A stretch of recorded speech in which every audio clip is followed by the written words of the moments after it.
पश्चिम बंगाल प्रदेश कांग्रेस की ओर से आज कलकत्ता पुलिस हेडक्वार्टर लाल बाजार का घेराव किया गया। जी आपको बता दें कि पिछले कई महीनों से पश्चिम बंगाल में लगातार लॉ एंड ऑर्डर को लेकर सवाल उठ रहे हैं।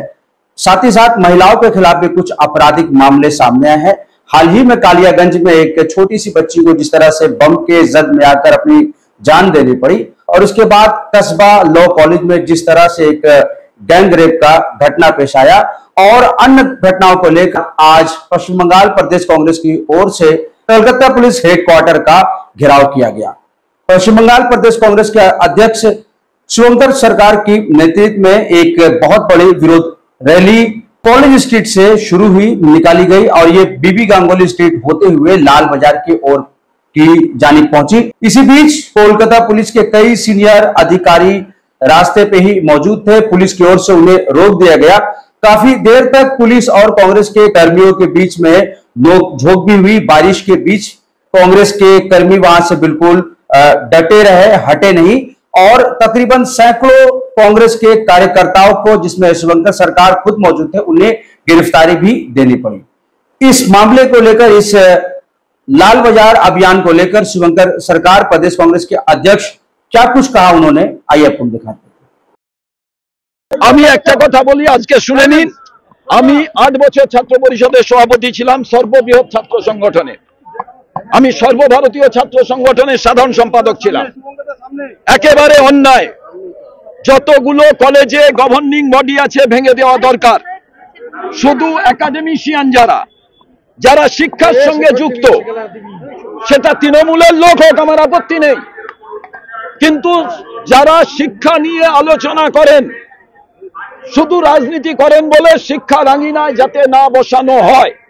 পশ্চিম বাংলার শিক্ষা ক্ষেত্রটা জেলে, শিক্ষামন্ত্রী জেলে, তারপরেও যদি রাজ্য সরকার শিক্ষা না নেন, শুধু ছাত্র রাজনীতি করেছে বলে গভর্নিং বডির মেম্বার হবেন আর নির্বাচন হয় না।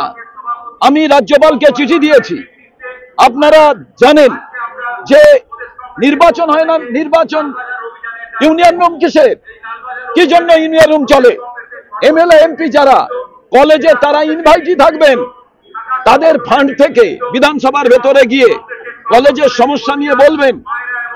আর যে বিধায়ক বিধায়িকা কিংবা এমপি যারা আছেন, যারা সত্যি এডুকেশনিস্ট, তারা থাকুন।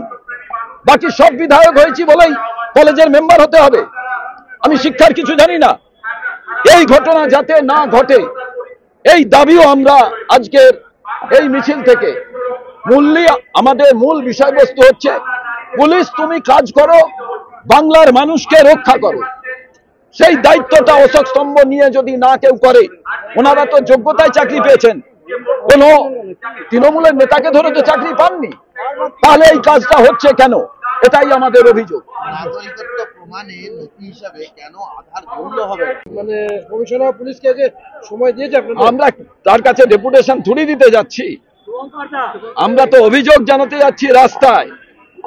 সুভাষ মুখোপাধ্যায় কবিতার লাইন, রাস্তায় রাস্তা দেখাবে, তাই তো রাজপথে। পুলিশ যদি সত্যিকারের অ্যাক্ট করত, মনোজিৎ মিশ্রের মতো ছেলেরা কি এই একটি মেয়ের সর্বনাশ করতে পারত?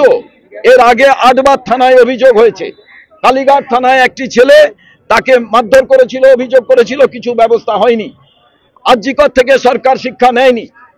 আরজিকরের মা বাবার কাছে কালকে আমরা গেছিলাম, তারা আমাদের বলেছিলেন আসবেন, কিন্তু লয়ারের সঙ্গে টাইম আছে বলে তারা আসতে পারেননি, শেষ মুহূর্তে জানিয়েছেন। আমরা জানতে চাইছি, আরজিকরের যে বোনটি খুন হলো, বিচারক রায় দিয়েছেন লালসার কারণে খুন, না লালসাকে সামনে রেখে? এর পেছনে কোন সংগঠিত অপরাধকে লোকাবার জন্য এই খুন আজও পর্যন্ত বাংলার মানুষ জানতে পারল না কেন? আর এর জন্যই এতগুলো পরকে পর ঘটনা ঘটছে মেয়েদের উপরে অত্যাচার। তার কারণ, আরজিকর থেকে সরকার যদি শিক্ষা নিত, এই ঘটনা ঘটতো না। অনুব্রত মণ্ডল যে কথা বলেছে, পুলিশ যদি সেখানে অ্যাক্ট করত, পুলিশ যদি এই রকম কুরুচিকর কথাবার্তা বলার পর অ্যারেস্ট হতো, তাহলে অন্য যারা দোষ করতে যাচ্ছেন, যারা দাদা দিদিদের আন্ডারে আছেন, তারা বুঝতে পারতেন আমি শুধু বাংলার মুখ্যমন্ত্রীকে বলবো, আইন শৃঙ্খলার দায়িত্ব রাজ্যের। আপনি প্রথম মহিলা পুলিশ মন্ত্রী, প্রথম মহিলা মুখ্যমন্ত্রী, আপনাকে দিদি ডাকে, আপনি মায়ের ভূমিকায় অবতীর্ণ হন। আপনারা যখন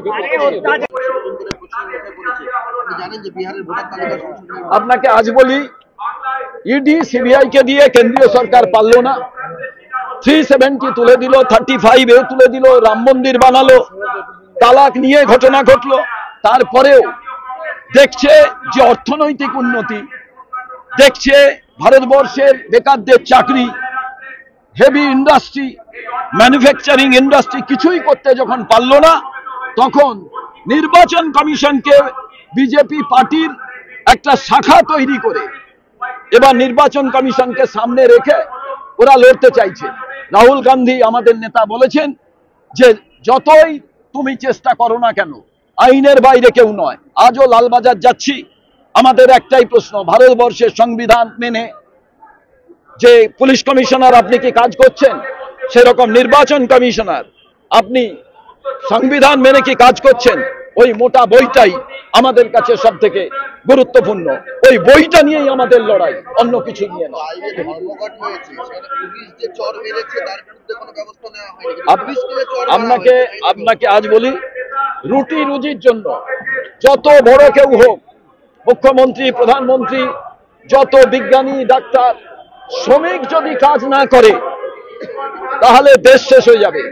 শ্রমিক বিরোধী কোনো আইন, তার বিরুদ্ধে যখন শ্রমিকরা রাজপথে, আমরা তাকে সমর্থন করেছি, আগামী দিনে সমর্থন করব। চরের যে ঘটনাটা যে